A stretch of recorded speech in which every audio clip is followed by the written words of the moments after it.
We now have the last presenter, Dr. Jolynna Sinanan, who will be presenting a paper which is co-authored with Professor Heather Horst, Professor Larissa Hjorth, and Professor Sarah Pink from RMIT on social media photography and migrant families, sharing the ordinariness and extraordinariness of transnational domestic life. So welcome, Dr. Sinanan.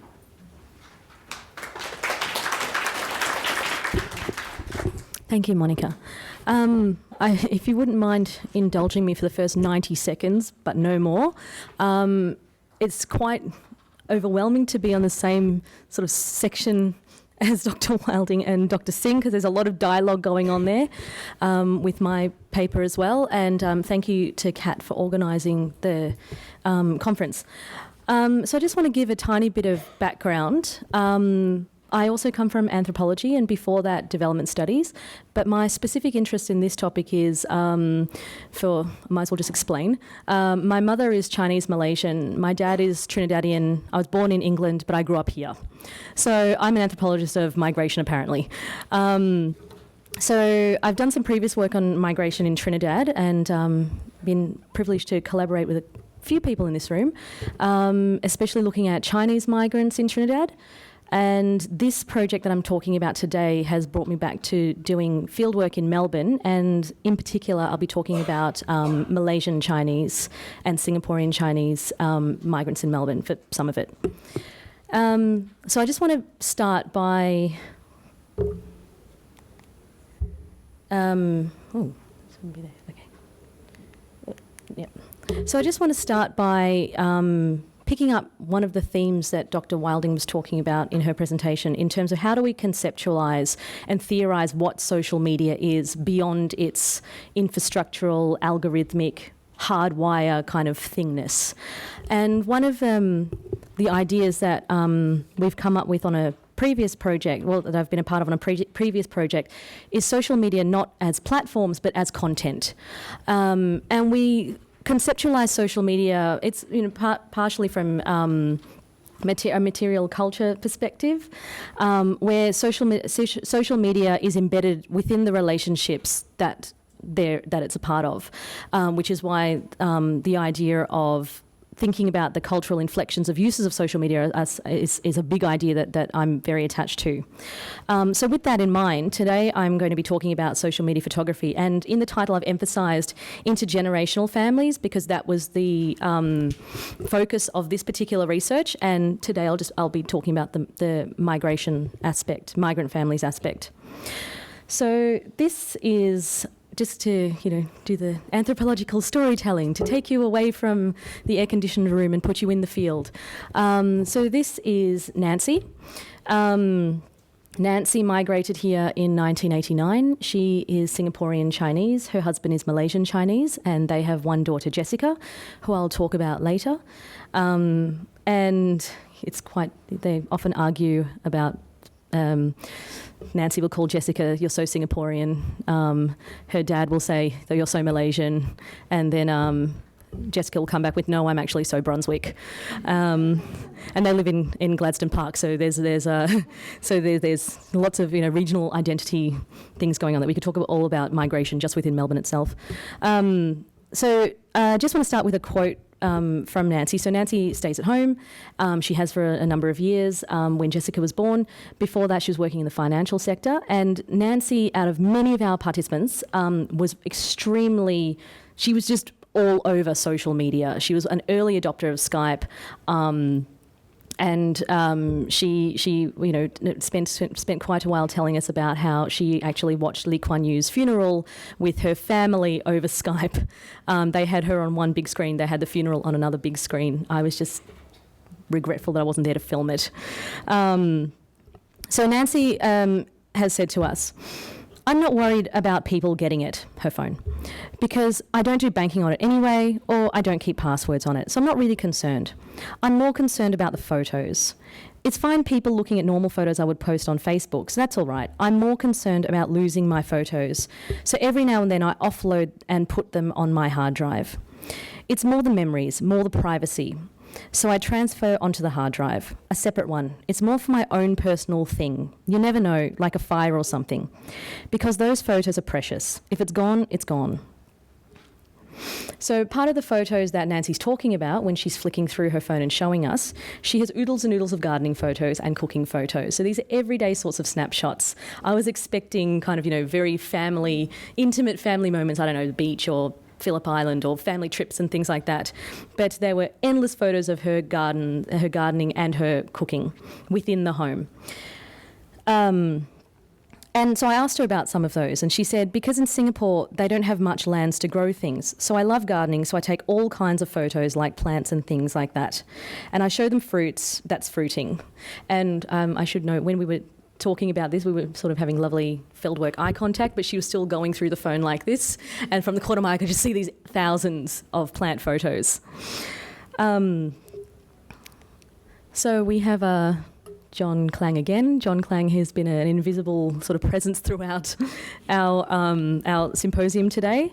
But he really does capture visually and beautifully a lot of the themes that I think a lot of us in this room are kind of grappling with.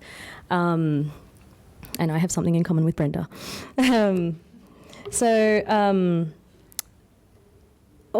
just want to reflect on Nancy's comment a bit more in light of Professor Singh's talk. A lot of because yes, we know that with Wi-Fi within the household, with smartphones, with different digital devices, we know that these are ubiquitous within households now. We know that they're either facilitating transformations or changes, or they're facilitating continuities. It's ubiquitous. We kind of understand that. But what I think is coming out of the nuances already, and it's not even midday yet, or not even lunchtime yet, from all of the discussions so far, is this concern with the flow and the movement of technological, whether it's sort of messages and types of oral or verbal communication or images. And then that opens up with it a whole different kind of negotiation around it. So Nancy, for example, when she talks about transferring onto hard drive, there's two things going on there in terms of a privacy. When she showed me where this hard drive was kept, I was like, oh my goodness, what if there is a fire? But this idea of withholding and archiving and keeping close and then extending the network of circulation for whom these images are shared with, and has then, I'll come back to this at the end, important implications for how we think about reciprocity and obligation, gifting and those kinds of exchange. So, yes, with the ubiquity of smartphones, there are implications not only for the way that intergenerational families communicate, not only the way that families living abroad from or away from one another communicate, but also for the constitution of family relationships as well. So the idea of doing family and practicing family. The making and circulation of digital photos through social media platforms as an increasing part of everyday life also becomes implicated in family relationships, and we interrogate these in the wider project and in this component in particular. So there's quite a substantial amount of studies that have looked at digital visual practices, especially the use of camera phones by young people and by others. In the 70s and 80s, there was a lot of scholarship that looked at family photography and snapshots, but within more recent studies of digital photography, its uses within the context of intergenerational families and intergenerational migrant families has received little attention. So this presentation that I'm giving today on behalf of my colleagues is part of a project called Locating the Mobile. It's an Australian Research Council project funded project, and provides the first study into how locative media are shaping and are being shaped by practices and the experiences of intimacy and privacy in intergenerational families. We started, I think, when I came into the project, the ideas around privacy were well documented in the literature. I suppose we wanted to sort of interrogate these ideas in practice. But the connotations that are coming out and the implications for locative media and privacy are actually quite different that we found over the last 2 years. So the three key sites that we're looking at are in Tokyo, Shanghai and Melbourne. We're looking at 10 families within each city, and the CIs of the project are Larissa Hjorth and Heather Horst, Sarah Pink from RMIT, but also Genevieve Bell from Intel, Fumitoshi Kato and Bahua Zhou, that we are now talking about writing a book on the project with. So locating the mobile also offers the first in-depth study of cross-cultural and intergenerational uses of located media over 3 years. And I'll be talking about the fieldwork conducted last year and this year. So I just want to give a very, very quick summary. Some of the key studies in domestic photography in the age of the smartphone. So Richard Chalfant in 1987 wrote quite an influential book on home media practices and how people use media in the home. Is informative about values, belief systems, as well as social organisation. There's quite a lot of work on gender and family photography making, and especially the gendered nature of the act of taking photographs, organising them, archiving them, as being mainly attributed to women, where mothers assume the primary role. There's quite a bit on the family gaze and the idea of family holiday photos as less about record keeping or documenting real experiences than it is about, sort of revealing imagined family relationships and idealised holidays. So the stories that families tell themselves about themselves. Family photography display in the home. Talks about sharing memory, identity and bonding. Family photography display on websites. So the types of images that are chosen and displayed highly reinforce the image of ideal family relationships. Photo albums, so looking at the photo album, and so not just putting photos in photo albums, but looking at the photo album together as a performance where family members look at photos together, show them to each other, recollect, tell stories within the home. And finally, digital photography circulation, where the value of digitised photos lies more in their circulation rather than accruing and preservation. They are ephemeral and not archival. And this is something that came out in this year's fieldwork, where a couple of participants, one in particular, his name is Chua, he's in his 50s. The way he talks about photography and the change, there's a distinct change in photography for him, where when he was using an SLR camera, it was about skill. It was about constructing the perfect photo from the moment. It was constructing the right scene. And he would meticulously go through the images that he created, choose them for printing or sharing, whereas now, because he says there's no skill involved, he tends to take more photos and is much less discerning about the ones that he shares with the family. They're more about sharing, the storing and sharing of all of these photos rather than picking the ones that have been constructed with more skill.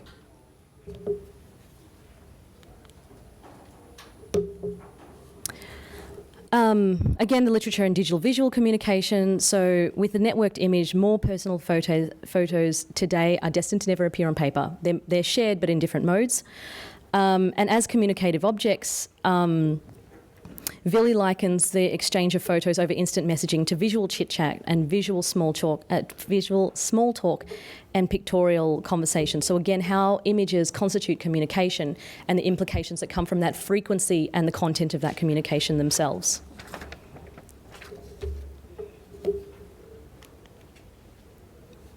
So in this research, more in the phase from research last year, what has emerged is the coming together of what Chalfant has described as Kodak culture and what Rubenstein and Sluis have called Nokia culture. So digital family photography is the recording and sharing of milestones as related to a sense of family identity, and visual communication as bonding and everyday micro-coordination. This year what's coming out more is this idea of sharing, withholding, and the implications for the more emotional aspects of care, reciprocity and exchange, and navigating those sorts of tensions as well.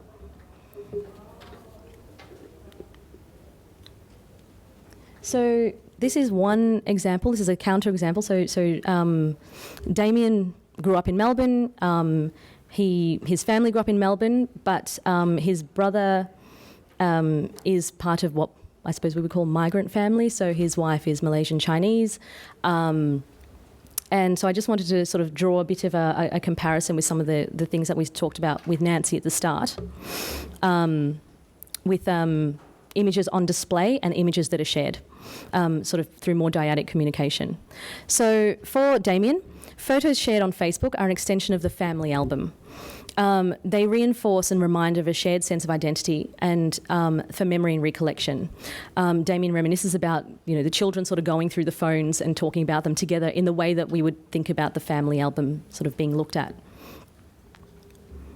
And also Damien's photo album on Facebook is also family bonding, in that for the family and the relatives who live interstate, and they sort of share and tag one another in them so they can sort of share these sort of milestones. Whoops. What happened there? Yes. Whereas, so Nancy, who I talked about at the beginning, she's on Skype a lot, she is on Facebook, and she's also on WhatsApp. Yet Nancy shares images on WhatsApp only to a few or one individual as a form of communication about her everyday life in Australia as part of her transnational family relationships. So some of the images that we have here are these are taken from Nancy's timeline with her permission. Those were little eggs in a bird's nest from her garden. On the left, her niece crocheted, I think they're turtles that are Sgt. Pepper's Lonely Hearts Club Band beetles. So she shared that and she tagged her cousin in that. Her cousin lives in Singapore, and the Singaporean cousin made that her profile photo because she loved it so much. And the two, I'm not sure if you can see them so clearly, but we have two montages and collages down the bottom. And she often does this. She curates the photos in a collage and will sort of just share the one image rather than the whole album. So the one on the left is Taiwanese food from a trip in Taiwan, and the one on the right is the wider sort of photos from their family trip to Taiwan.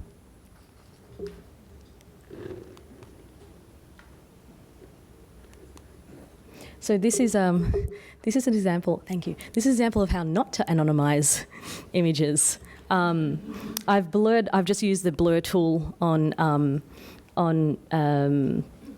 Photoshop, although Mary did give permission to use them. I thought I'll just try it because there's a lot of other people in photos. So again, it comes out to what do we anonymise and what don't we anonymise. So I just tried to blur the whole wall. But for Mary, she has got family in Australia and Malta.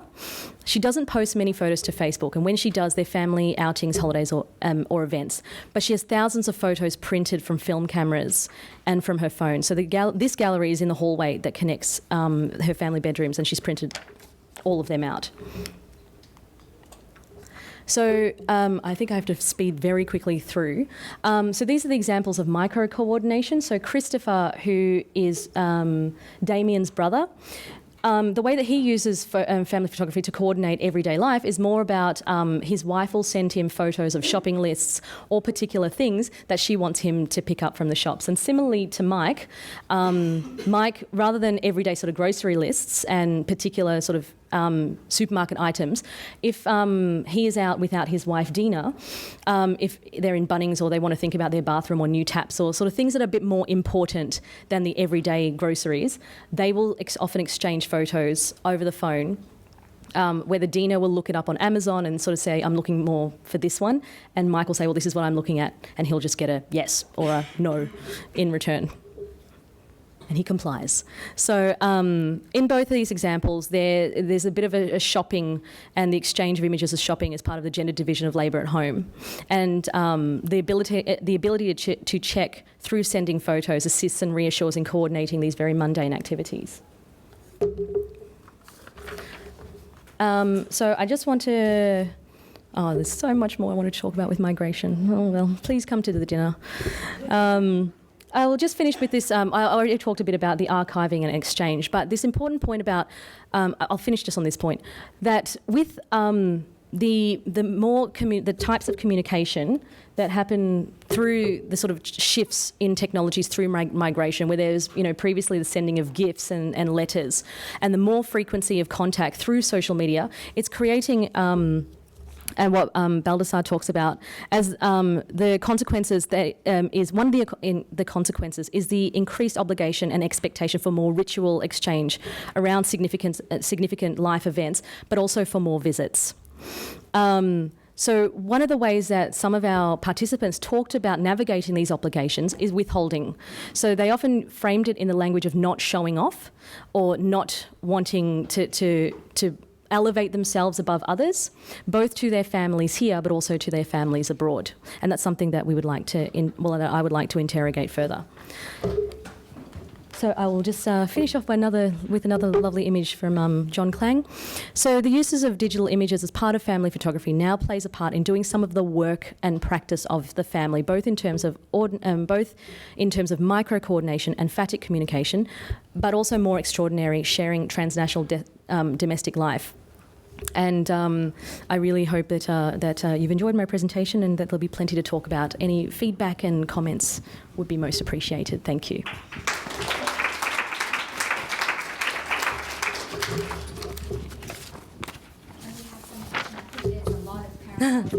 Yeah.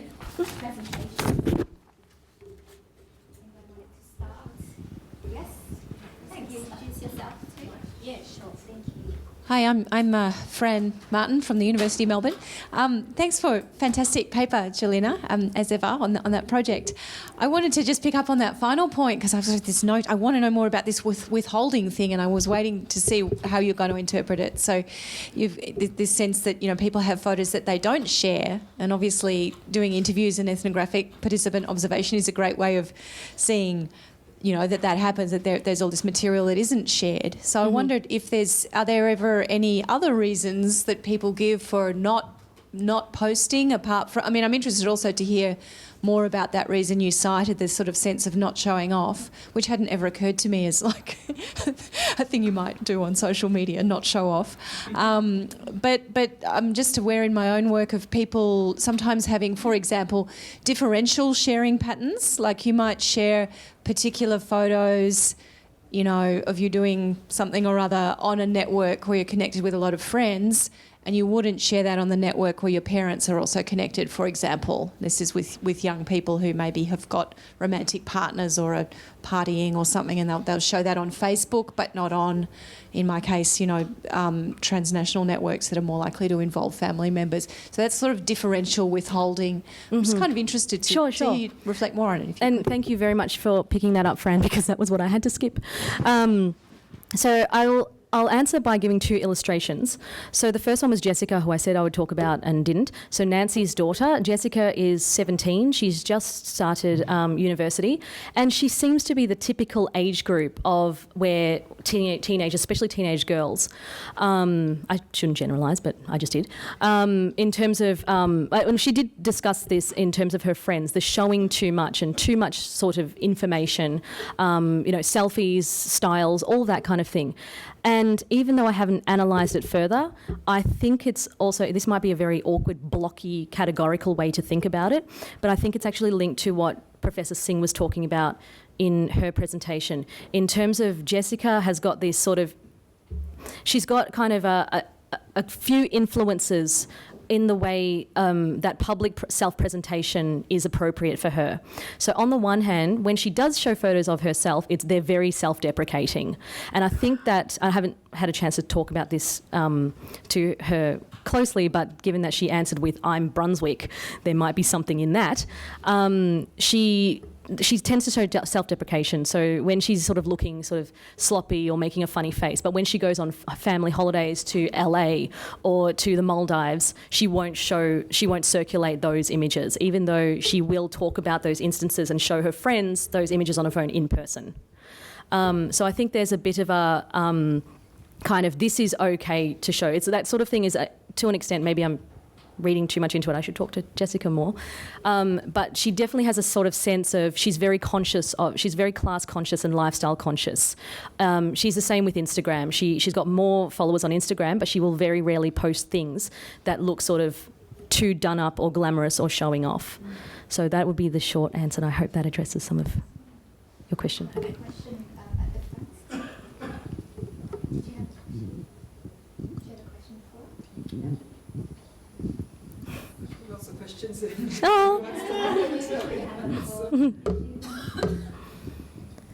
So many questions. It was such an interesting presentation. And just wanted, if you could say a bit more about the 3 cities. I mean, and whether, you know, I mean, there is any sort of contextual difference in the way that people use photographs and social media in terms of three very different Sure. places. Yeah. We have started to analyse this material for the development of the volume, and I think Larissa might speak about the comparative aspect a bit more later. Yeah. I can only at this stage talk about the differences of uses of images. So, for example, food images in Japan were much more prominent. I mean, yes, we know that food is a popular genre on social media anyway, but the food images for the Japanese participants were much more prevalent than the Australian participants. And some of the reasons, I'm picking just one example of a photo genre here, but one of the reasons that the Japanese informants give, this is part of Fumi's work, so I'm sort of giving sort of secondhand reiteration here, is that those participants talked about not only the aesthetic qualities, so something that's beautiful, and the way that they would talk about arranging, so the meal that had just been sort of presented, whether it's in a restaurant or at home. So the aesthetic quality, but also the sense that food should be shared with others, and there's a sociality around food. So that's one of them. I can't really remember any of the other comparative examples off the top of my head because I had my head in the Melbourne work. But there are definitely different sort of genres, image genres, with different, sort of levels of frequency there. But maybe this time next year I'll have more to say about the comparative work. We still have 5 minutes, so Hi, my name is Trini, and I'm very interested in photographs because my background is in tourism. And one of the theories I'm using is about values. So people do things because of values. Are you including values on your study? We haven't sort of, I suppose, chosen frameworks, and like I said, we're still in the analysis phase of the research. But I think from a lot of the material that I was presenting here was from last year's phase of research. But this year, because we're looking at, because it was ethnography, we kind of went in there and, ethnographic methods, we kind of went in there and saw what would come out of it. And sort of reflecting on last year, we chose the movement of data and the circulation of images as two of the main focal points for this year. So I think from at least the way I'm thinking about circulation is much more in the kind of reciprocity, exchange, gifting sort of way, kin work, and the reciprocity involved with kin work. So that's the way that I'm thinking about it.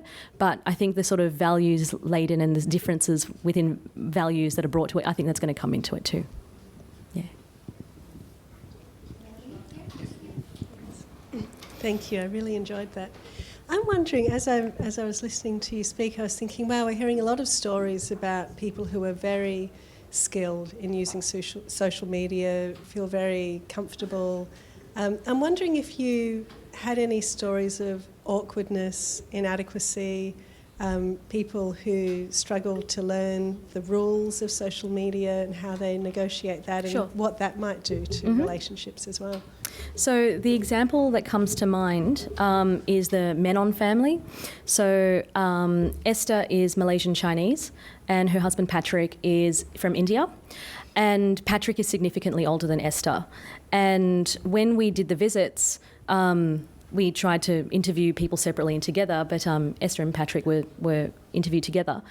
And although Patrick says he's not on social media, he's not on Facebook, he's not on Skype, he could say a lot about it because Esther is on Skype and Esther is on social media, and Patrick knows all about his family and all the what's going on and ins and outs of the family and extended family in India because Esther is looking at it and Esther knows and Esther relays it to Patrick. So Patrick definitely sort of described himself as, that's the next generation, that's beyond me, that's not my area. But in the context of the Menon family and also from the ethnographic sort of background, Esther is very much the active person, the socially active, the more publicly active. She does a lot of the sort of public family work, and that extends to Patrick's lack of use and lack of confidence with social media. I mean, he says he's not confident, but of course he does sit there and know a lot about it.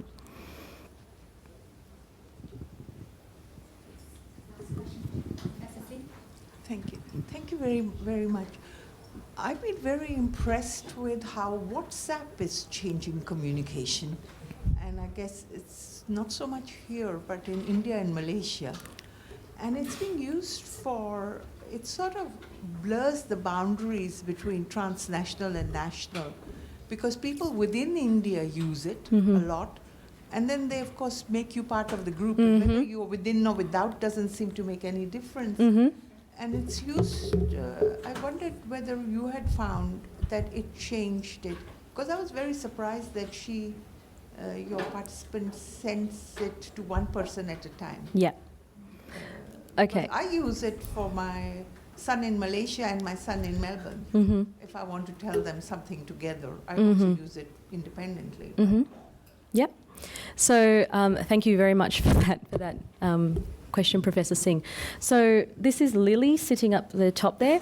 And when we were talking about platforms to send photos, Lily gave a quote that I really want to use as a title of a paper.